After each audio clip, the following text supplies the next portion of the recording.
ले लो, एक जन ले लो, माड़ा ले लो, हाथ में माड़ा ले लो सर।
कार्यक्रम रखे प्रताप जी हजर बढ़िया फोटो समय शानदार।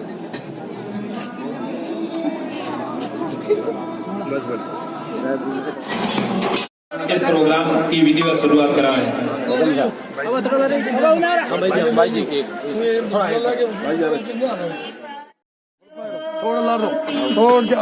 दीप ज्योति जनार्दना दीपो हरतु मे पापं दीप ज्योति जनार्दना शुभं करोतु कल्याणं आरोग्यं सुखसम्पदं द्वेषपते विनाशाय आत्मज्योति नमोस्तुते आत्मज्योति प्रदीप्ताय ब्रह्मज्योति जनार्दन।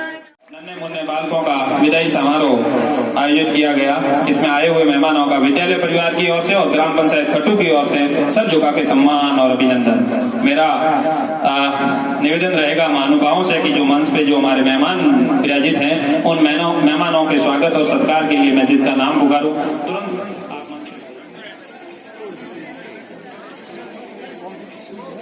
तालियां बजा करके स्वागत और सत्कार हमारे अपने आदरणीय। और सबसे पहले मैं और सरपंच साहब आगे तालियों की गड़गड़ाहट बंद नहीं होनी चाहिए। यही वो उम्मीद है, यही वो आशा है जो हम सब के बीच आए। एक उम्मीद की पोटली लेकर आए और उम्मीद की पोटली खुलेगी अगर आप बनाकर स्वागत और सत्कार कराएं। तालियां जानदार होनी चाहिए, तालियों में किसी भी प्रकार की कंजूसी नहीं, क्योंकि हमारे सबकी एकमात्र उम्मीद और एकमात्र किरण आज के दिन में अगर जन नायक की तरह अगर पूरे राजस्थान में किसी का स्वागत और सत्कार हो रहा है तो आपका हो रहा है।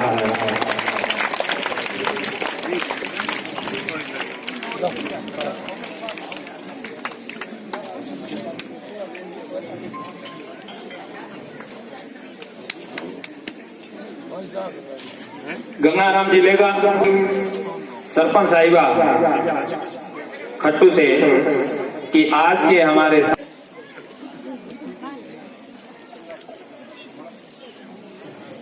सुनीता जी अध्यापिका खट्टू रितु मैडम, अध्यापिका खटू।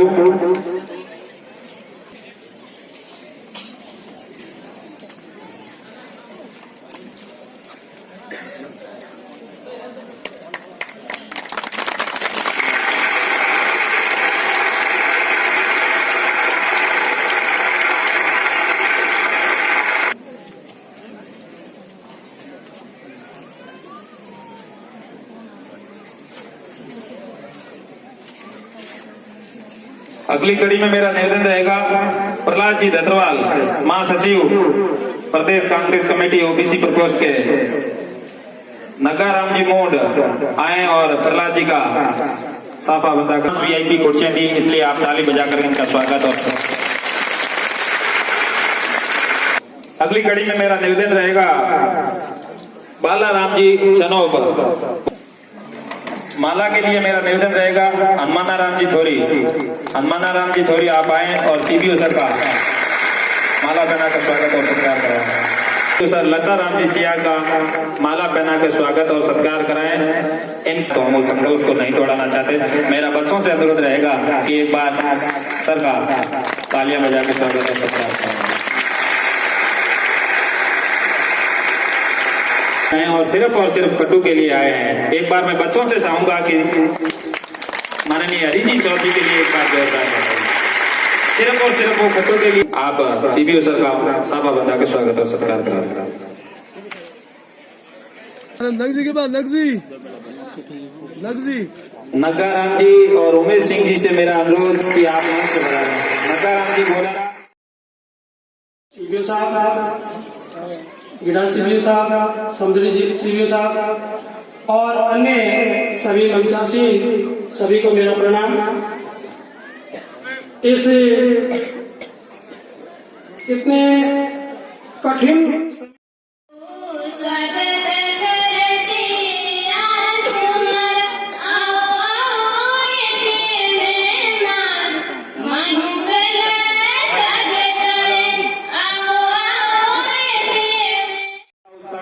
आपके परिवार का नाम अमर हो जाएगा।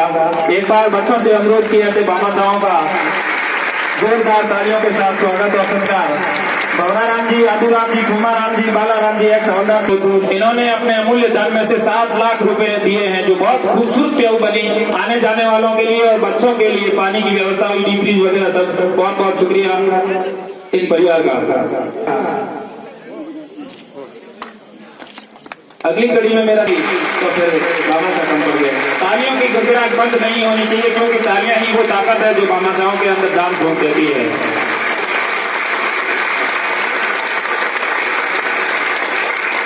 अगली कड़ी में मेरा निवेदन रहेगा ना कराने में अतुल्य सहयोग रहा था सुंदराराम जी, सौगाराम जी का, तो मेरा इनसे अनुरोध किया। बहुत बहुत शुक्रिया। कितना अपनापन है हमारे अपने जननायक के अंदर। लगता ही नहीं है कि सर राजस्थान सरकार के अंदर एक बहुत बड़ा जो पद होता है कैबिनेट मंत्री का, उनका प्रतिनिधित्व करते हैं, क्योंकि अपने तो अपने होते हैं। बहुत बहुत शुक्रिया। मेरा निवेदन रहेगा प्रधान साहब से कि माला पहना कर स्वागत और साफा और माला के लिए निवेदन रहेगा। अगली कड़ी में कैसा राम जी धोरी से मेरा अनुरोध रहेगा कि आप मंच पे बता रहे और माला पहना कर स्वागत।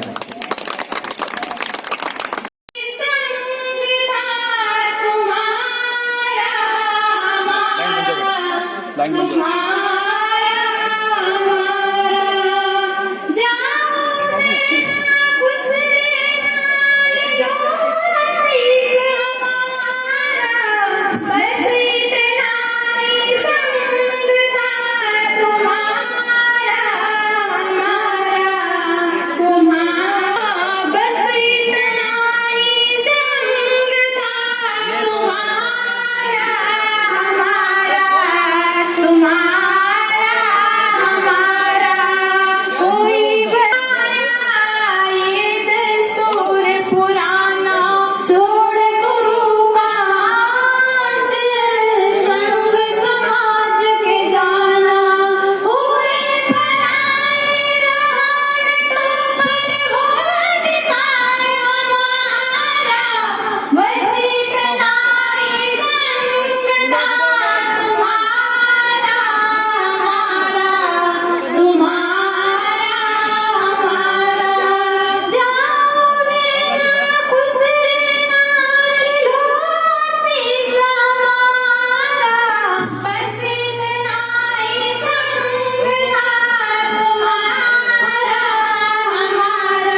साफा बना के स्वागत और सत्कार कराएं। शिवनाराम जी जानी अध्यापक रोजा नाड़ा।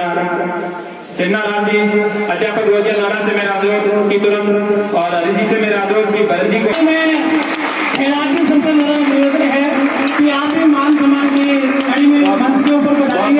स्वागत खैराती सर शिवनाराम को नाम दिया है और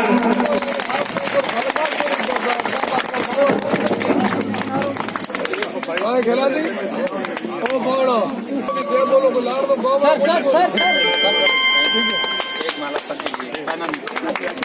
यस यस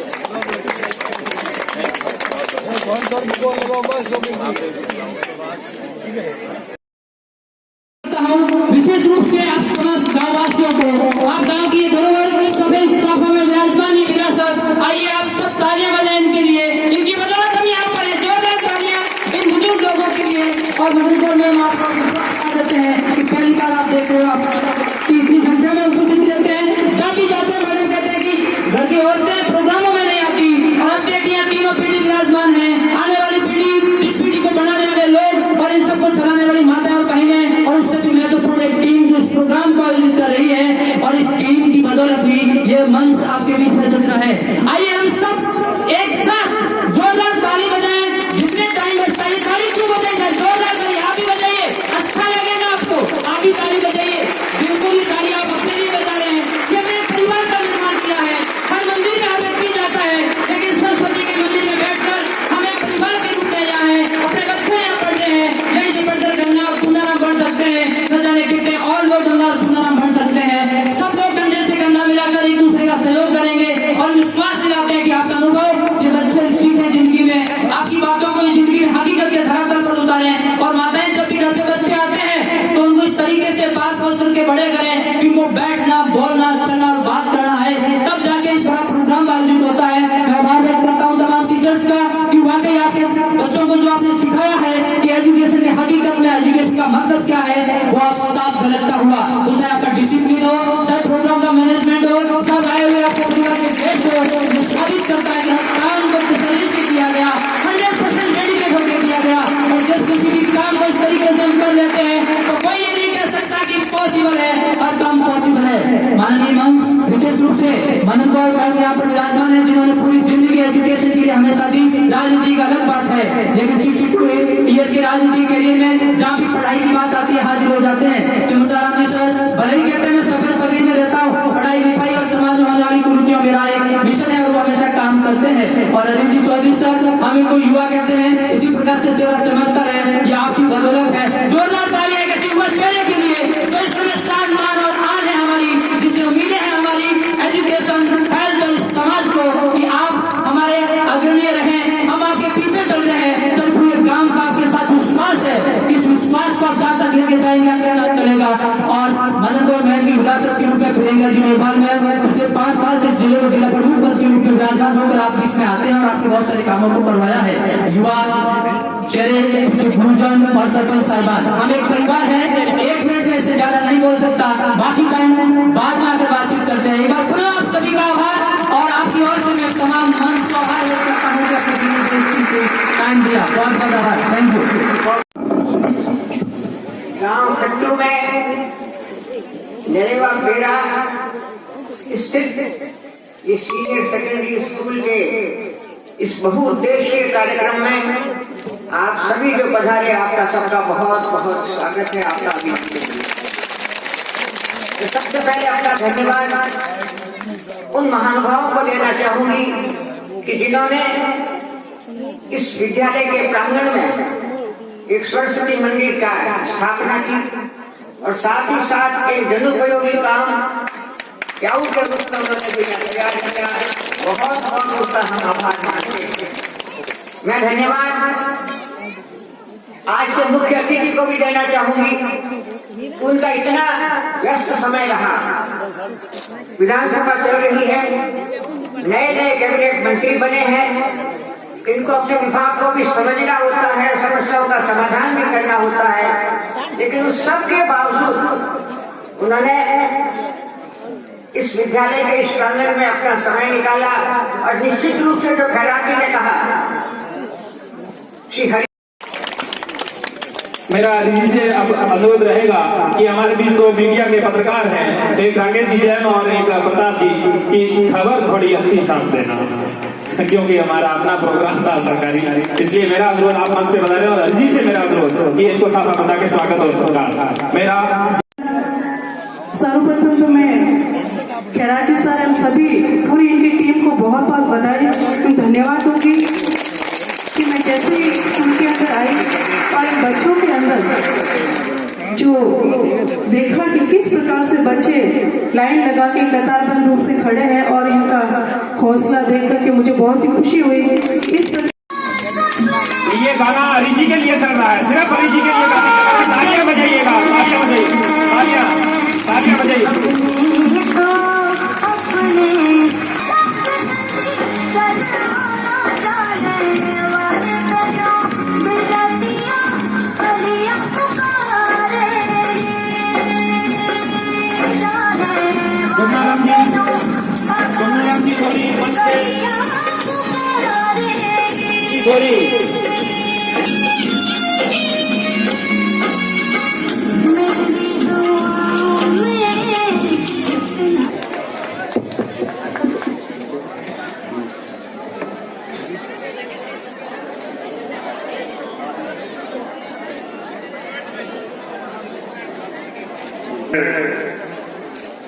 मंच पर विराज रहे कार्यक्रम की अध्यक्षता कर रहे हैं पूर्व जिला प्रमुख परम आदरणीय मदन कौर जी भाई जी, वर्तमान जिला प्रमुख बहन प्रियंका मेघवाल जी, पूर्व प्रधान साहब सिमरता राम जी,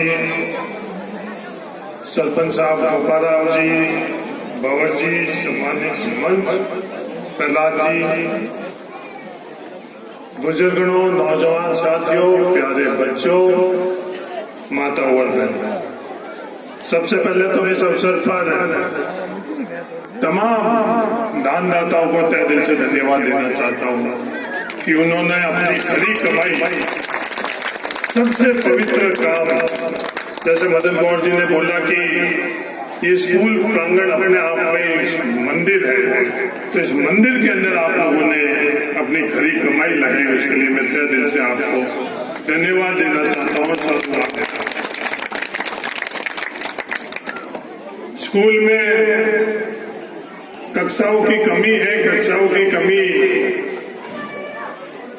की बात जब रखी गई तब बच्चियों ने जैसे प्राथमिकता से तालियां बजाई, वैसे ये लगता है कि स्कूल के अंदर सबसे पहले, गांव के अंदर सबसे पहले अगर किसी चीज की आवश्यकता है तो स्कूल के अंदर कक्षा कक्ष की आवश्यकता। आज गांव की भी ये प्राथमिकता रहनी चाहिए कि स्कूल के अंदर ज्यादा से ज्यादा, जल्दी से जल्दी कैसे कक्षा कक्ष बन सके। ये बच्चे बच्चियां जो आज 12वीं कक्षा के अंदर है, इनका तो विदाई है, कक्षा कक्ष बने और वो भी जल्द से बने, ये इन लोगों का कहना है। और मेरा गांव से भी गुजारिश है, अपने सब लोगों की प्राथमिकता स्कूल के अंदर कक्षा कक्ष। जिला प्रमुख महोदय ने एक कक्षा कक्ष की घोषणा करी,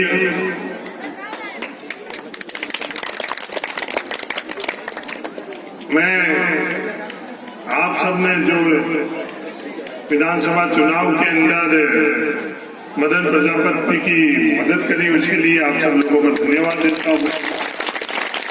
गोपाल राम जी से मैंने पूछा सरपंच साहब से कि आपके गांव की सबसे पहले क्या प्राथमिकता है, तो गोपाल राम जी सरपंच साहब ने कहा कि हम लोगों के गांव की सबसे पहली प्राथमिकता है कि इस स्कूल के अंदर कक्षा कक्ष।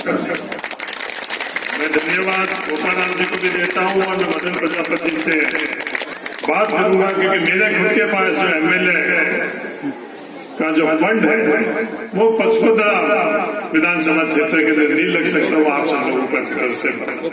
उसके बावजूद भी मैं मदन प्रजापति जी से बात कर और इस स्कूल प्रांगण के अंदर कक्षा कक्ष का निर्माण कराने का प्रयास करूंगा। आज तक मदन प्रजापति जी ने मेरे को किसी बात के लिए मना नहीं किया।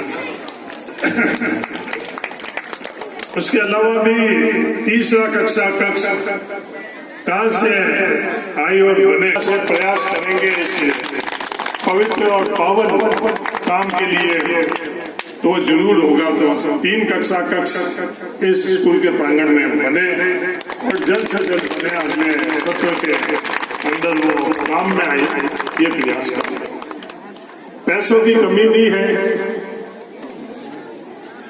हम लोगों को इस पैसों के प्राथमिकता का पैसा। आपके पड़ोस के अंदर हमारे गांव के पड़ोसी बूढ़ाराम जी वकील साहब ने भी अपनी खरी कमाई के पैसे मंदिर के इंडे चढ़ाने में, बूढ़ाराम जी ने भी ये शुरू कर दिया है दान का काम करने के लिए। तो मेरे हिसाब से अब कोई भी पीछे नहीं रहेगा और इस इलाके का पैसों के कारण हम कोई भी काम नहीं हटेंगे। क्यों धूड़ जी?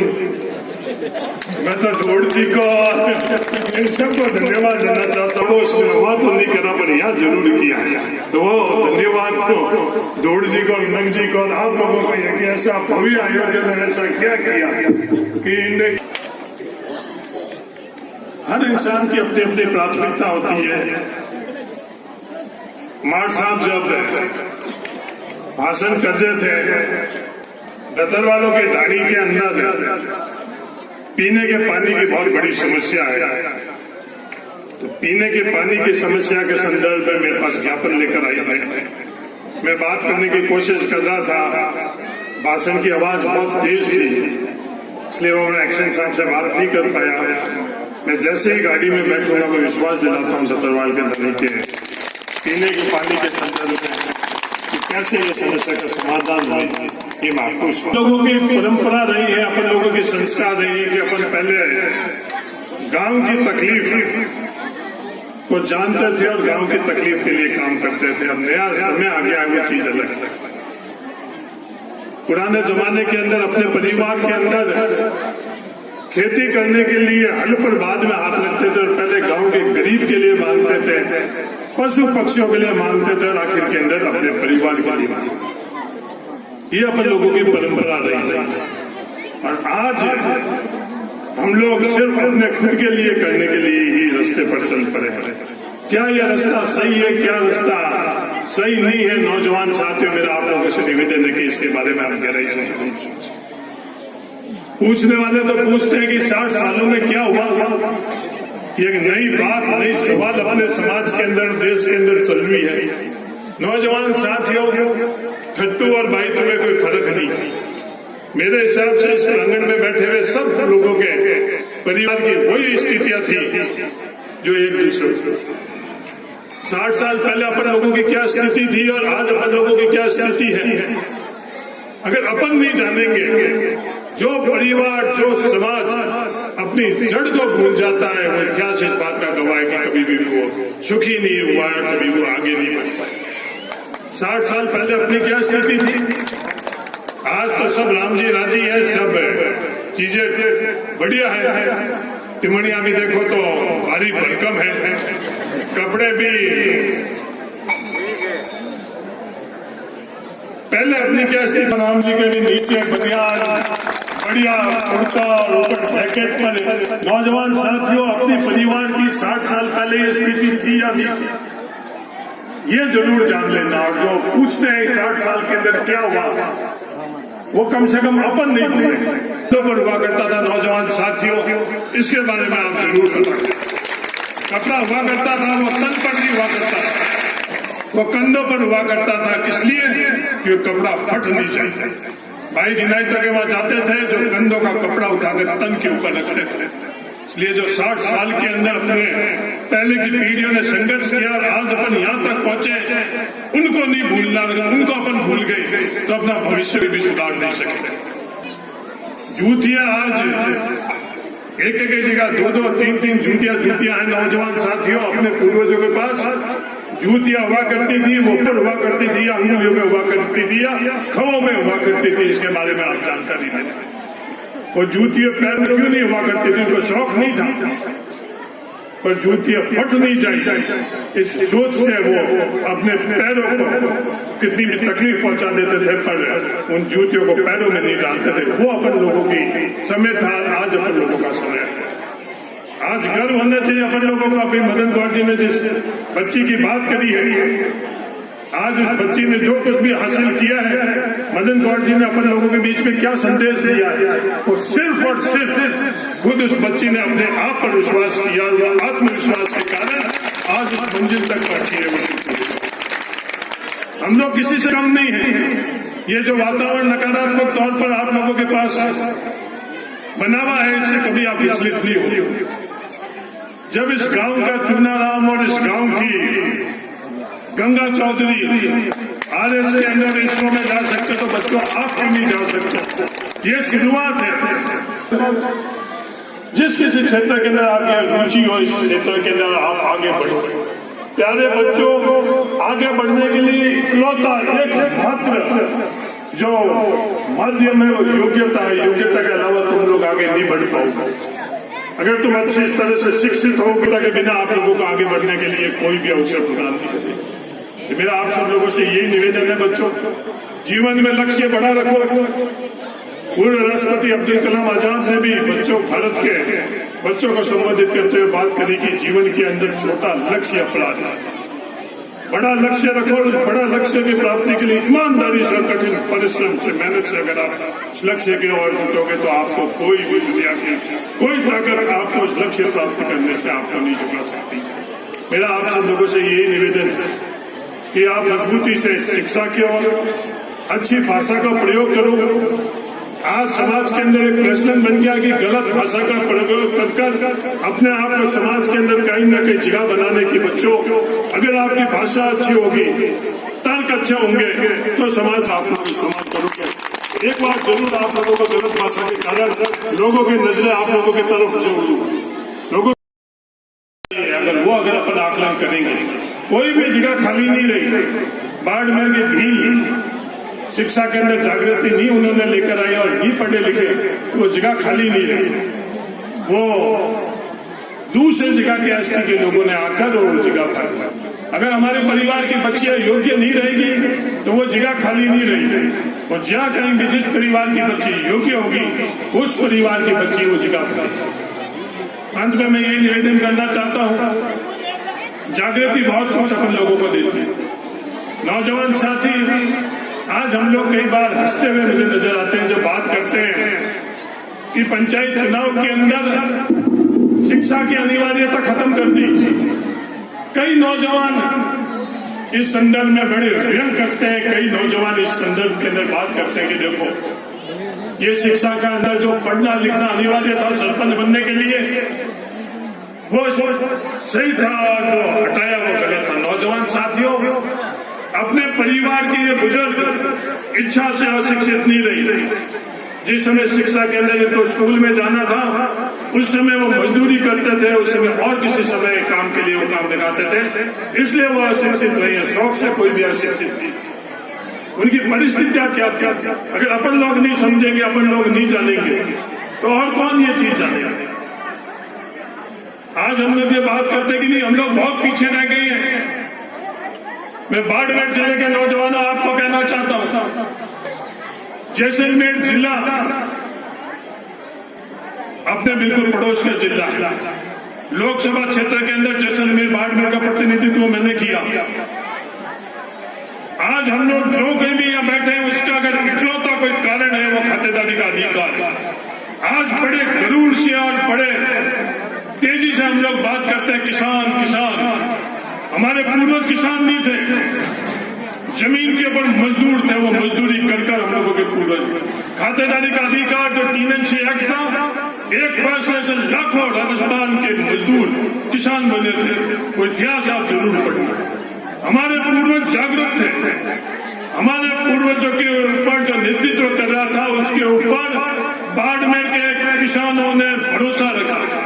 इसलिए हम लोगों के तमाम लोगों के खातेदारी के अंदर इंडोज हो गया था सेटलमेंट के समय। और वो जैसलमेर जिला बिल्कुल अपने पड़ोस का जिला है। खातेदारी के अधिकार के तहत जैसलमेर के किसानों को भी वो अधिकार मिला, और उन्होंने अपने बुजुर्गों के ऊपर उनके जो नेतृत्व करने वाले थे उन पर विश्वास रखा। उन्होंने दिशा क्या बताई कि ये व्यवस्था लंबी चौड़ी चलने वाली नहीं है। जैसलमेर के अंदर खेती कर रहे थे पीढ़ियों से उन लोगों के जमीन उनके खुद के राजस्व रिकॉर्ड में इंद्राज नहीं हुई। ये फर्क था नौजवान साथियों हम लोगों के बुजुर्गों के और उनके ऊपर। उसके बावजूद भी हम लोग भी अगर नहीं सोचेंगे तो ये कौन सोचेंगे। अगर जैसलमेर के अंदर उन लोगों ने खातेदारी के अधिकार के अंदर नहीं लिया तो किस कारण नहीं लिया कि उस वक्त जो वातावरण बना हुआ था वो वातावरण के अंदर सही और गलत का उन लोगों को नहीं पता था, शौक से नहीं लिया। आज जैसलमेर में सबसे बड़ी मांग क्या है कि नियमन करा दो, अलॉटमेंट करा दो। ये जैसलमेर की मांग है, वो बाड़मेर के अंदर नहीं। ऐसे कई और मेरा आप सब लोगों से ये निवेदन है, सच्चाई तक पहुंचो। अगर सच्चाई तक आप पहुंच जाओगे तो आगे बढ़ने के लिए आपको कोई नहीं रोक पाएगा। और भ्रम भ्रांति के अंदर आप नौजवान साथी होंगे तो आपको आगे बढ़ने से कोई भी अवसर नहीं देगा। आप सच्चाई तक पहुंचो, उसके लिए काबिल बनो, उसके लिए योग्य बनो। ये मेरा आप सब लोगों की शुभकामनाएं। आप लोगों ने मुझे यहाँ बुलाया, उसके लिए तहे दिल से धन्यवाद।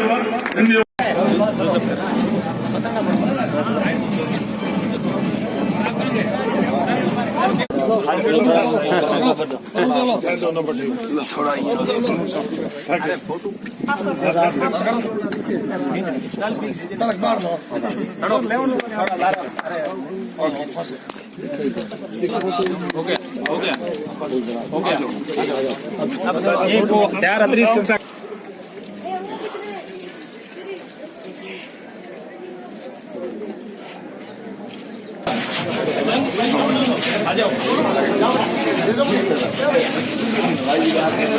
और सरपंच साहब ये खड़े सरपंच शिवराम जी है ऐसे ही बने सरपंच गोपाराम जी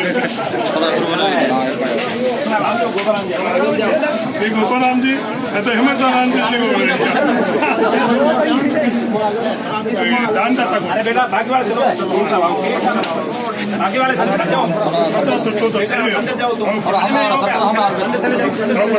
बाकी कोई नहीं जाएगा